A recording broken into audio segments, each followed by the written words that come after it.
Muy bien, vamos a hablar ahora sobre cáncer colorectal y esófago, que son los dos con los que terminamos la clase de hoy. Y en este caso, sobre la anatomía del cáncer de colon, recordar que va desde la válvula ileocecal, ¿ok? Incluyendo el apéndice, el ciego, colon ascendente, transverso, descendente y sigmoides, unión recto-sigmoidea.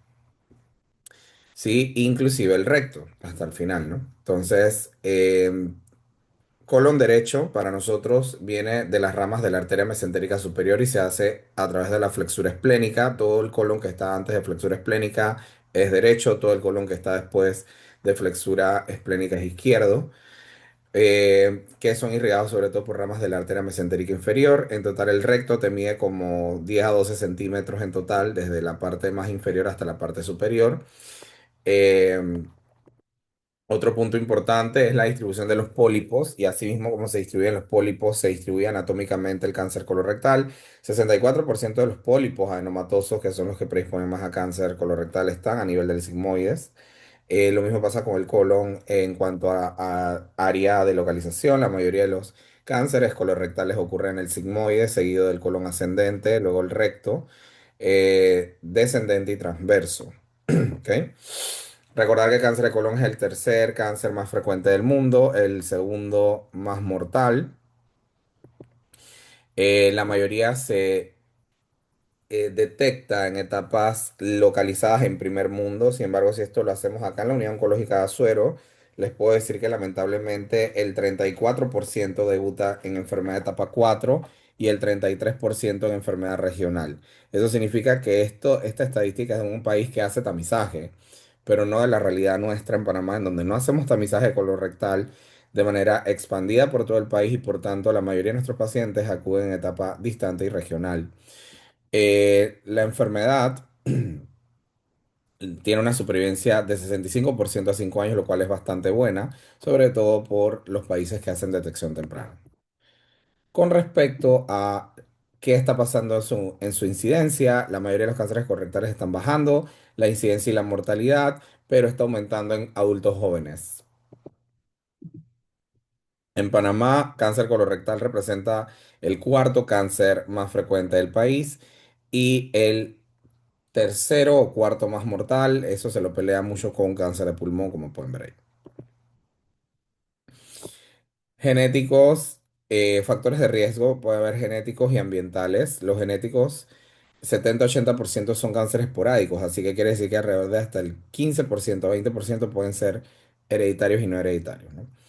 Según el factor de riesgo, pueden ser altos, intermedio y bajo. Los altos cambian las recomendaciones de tamizaje, los intermedios pueden alterarla y los bajos son riesgos promedio. ¿Cuáles son estos factores de riesgo? Los podemos dividir en no modificables y modificables. Por ejemplo, los no modificables son aquellos que incluyen la edad, mayor de 50 años, la historia familiar de cáncer colorectal, personal de cáncer colorectal, los pólipos colónicos, enfermedades inflamatorias intestinales como la colitis ulcerativa o la enfermedad de Crohn, el síndrome de Lynch y la poliposis anematosa familiar. También tenemos los factores de riesgo modificables como consumo de alcohol, tabaco, sobrepeso, obesidad, no hacer actividad física, consumo de abundantes carnes rojas y dieta baja en fibra, frutas y vegetales. También sobre los síndromes hereditarios relacionados a cáncer colorectal, el número uno es el síndrome de Lynch.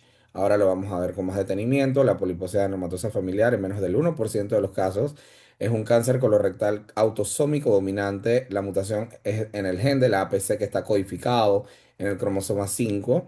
También hay variantes de esta poliposis como el Garner, que incluye osteoma, quiste epidermoide, fibromas, tumor desmoide, anomalías dentarias. El Turcot, que incluye cánceres del sistema nervioso central como el medulloblastoma. Hay variantes del gen de la PC, la poliposis asociada a MUTIH, que en Azuero es la poliposis más frecuente de la región. Peutz-Jeghers y Cowden. Sobre el síndrome de Lynch es el 3%, a veces hasta el 5% de los cánceres colorectales. Es autosómico dominante, es un defecto del mismatch repair, que son estas cuatro proteínas que para este examen tienen que aprendérselas, porque esto es totalmente preguntable. MLH1, MSH2, MSH6 y PMC2. o inestabilidad microsatelital alta. Riesgo según edad, a 30 años es 134 veces más riesgo para varones, 99 veces más para mujeres. El cáncer colorectal derecho generalmente es del lado derecho, es de edad temprana.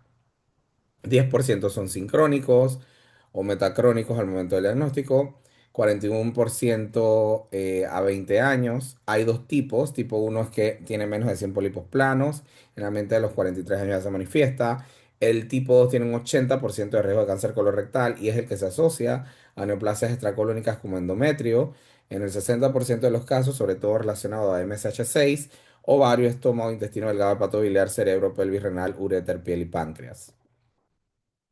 ¿Cómo sabemos si un paciente es sospechoso de síndrome de Lynch? Porque aplicamos dos tipos de criterios, los criterios de Bethesda, que es una ciudad norteamericana, y los criterios de Ámsterdam, que es de Países Bajos. Entonces aquí tenemos que, por ejemplo, para nosotros es más fácil los de Ámsterdam porque son más sencillos de recordar.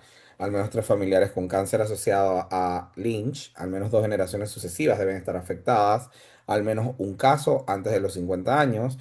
Se debe haber excluido poliposia adenomatosa familiar y el tumor debe ser verificado histopatológicamente. Factores de riesgo intermedioambientales, sexo, sobre todo porque hay mayor mortalidad en varones que en mujeres. La raza, los afroamericanos lo sufren más. Trasplante renal, mayor riesgo en pacientes trasplantados renales. Sobre los factores ambientales, el consumo de carnes rojas está asociado positivamente a mayor desarrollo de cáncer colorectal, pero más que la carne roja es la carne procesada, esta que viene en embutidos, bacon, salchichas. Tiene una asociación sumamente positiva y sobre todo por la liberación de hidrocarburos poliaromáticos y otros carcinógenos derivados del calentamiento de las proteínas al calor. Así que hay suficiente evidencia para clasificar a las carnes procesadas como carcinógenos tipo 1 y evidencia limitada para clasificar a la carne roja como un carcinógeno, ¿ok? Así que se le pone como carcinógeno tipo 2A. La actividad física reduce el riesgo de cáncer de colon proximal y distal. Dietas ricas en frutas y vegetales, ingesta de fibra y vitamina D. El uso de aspirina a dosis antiinflamatoria también redujo el riesgo de recaída en pacientes que ya habían sobrevivido cáncer colorectal hereditario. Y fisiopatológicamente se utiliza lo que es la consecución adenoma-carcinoma de Bolgenstein de 1990, que dice que para tener un cáncer de colon te demoras casi 10 a 15 años, sobre todo porque adquieres cambios genéticos y epigenéticos. Hay tres vías de carcinogénesis aquí. El fenotipo de metilación de las islas de CpG es una metilación de MLH1, la inestabilidad de microsatélites y la inestabilidad cromosómica.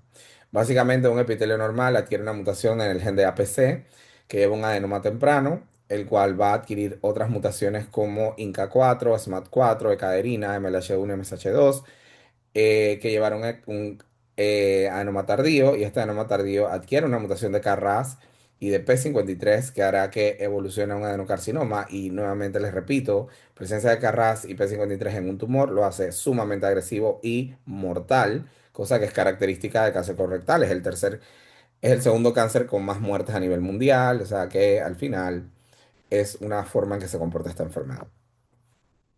Las alteraciones de mismatch repair o inestabilidad microsatélites en síndrome de Lynch, 15 a 20% de estos pacientes que tienen alteración del mismatch repair son esporádicos. Eso se llama un síndrome de Lynch-like, ¿ok? Son mujeres mayores cerca del ángulo esplénico con infiltración linfocítica, mucinoso y pobremente diferenciado.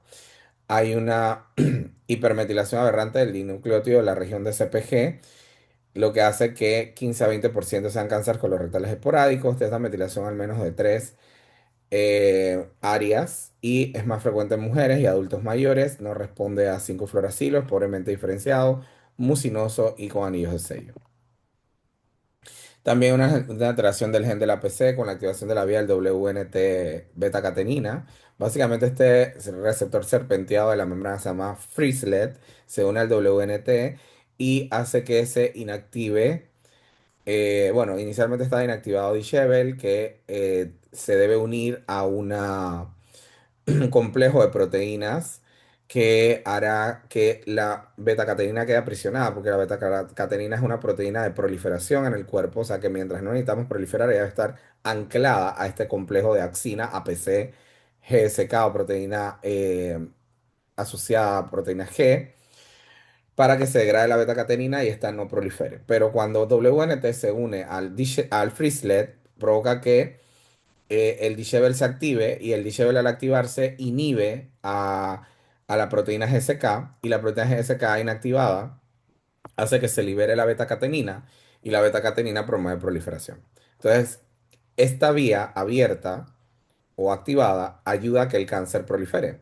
Por lo tanto, esta es una de las vías predilectas del cáncer de colon. ¿Y qué pasa, por ejemplo, si yo tengo mutación del gen del APC? También, si el gen del APC es disfuncional, no se logra mantener allí fijo a beta-catenina y beta-catenina va hacia proliferación, lo que pasa a los pacientes de poliposis adenomatosa familiar. ¿Ok? La activación de los oncogenes RAS, BRAF y PI3K, el RAS está activo o mutado en el 40% de los pacientes, de hecho BRAF hasta en un 10%, y lo que pasa es que son vías de proliferación que llevan a angiogénesis, invasión, supervivencia celular y proliferación, así que donde estén activas o mutadas, pues obviamente son vías que van a generar cáncer. También nosotros tenemos una clasificación molecular del cáncer colorectal que son cuatro grupos, así como vimos en gástrico, así como vimos en endometrio.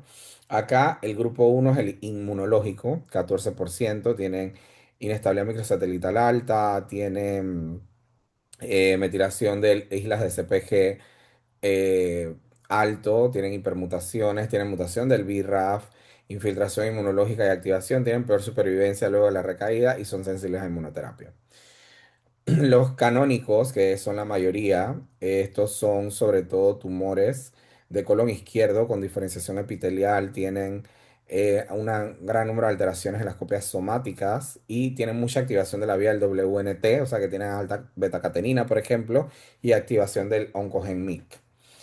En el caso del tercer grupo, es el metabólico, 13%, es el menos frecuente. Son tumores con inestabilidad microsatelital alta mixta. También tienen bajo número de copias de somáticas alteradas y también baja metilación de islas de CPG. La mayoría de ellos son carras mutados, lo que les da un muy mal pronóstico también o un pronóstico intermedio y tienen desregulación metabólica. Y el segundo más frecuente, que es el mesenquimal o el cuarto, tiene una sobreregulación de genes de epitelio mesenquima y sobreregulación por invasión estromal. Entonces tienen una alta alteración del